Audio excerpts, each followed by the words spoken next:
investigation. It was September 13th, 2010. Brandy Richardson and her live-in boyfriend were expecting a child, but what she wasn't expecting, an argument between them to turn physical as she tried to back away. I fell over the kitchen table, I actually fell onto my right side on the kitchen table, and that's when he grabbed me around my neck and just continued to strangle me. And once he let me go, I called the police. When officers arrived, they were able to defuse the situation, but Richardson says that's where their actions ended, even though she gave police a statement and wanted to press charges. The first thing that was told to me from one of the officers was a question, and they asked me, "Are you sure? Are you sure you want to do something like this? Don't you see the state that he's in? And do you realize what this can cause and what type of consequences can lead behind this?" Consequences that could be serious because Richardson's boyfriend is an officer, Melvin Anderson. He works with the Harbor Police Force patrolling the Port of New Orleans. Their sole concern from the whole time they were present was what was going to happen to this other fellow officer. It's an account Anderson's attorney, U.C. Phillips, disputes. The story that she's given just doesn't add up to the evidence, and they're no longer together. And I think when it's all said and done,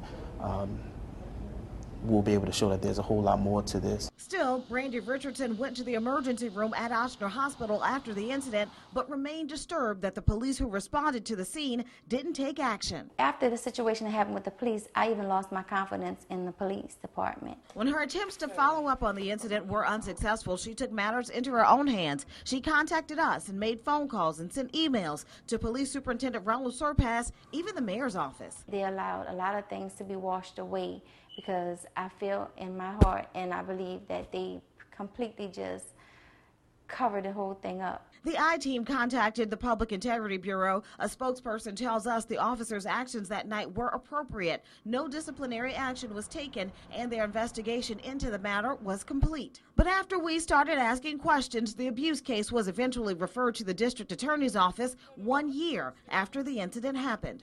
The DA has filed felony charges against Officer Melvin Anderson of criminal damage to property, domestic abuse, and strangulation. Anderson's attorney believes those charges are baseless. To a certain extent, manufactured a story in an attempt to discredit, defame, and in essence humiliate Mr. Anderson. And I'm confident at trial we will be able to present that to a jury, and ultimately Mr. Anderson will be exonerated.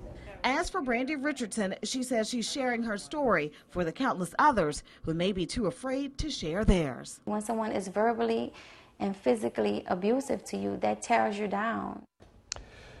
In the case of Melvin Anderson, pretrial motions have been set for next month. So far, trial date has not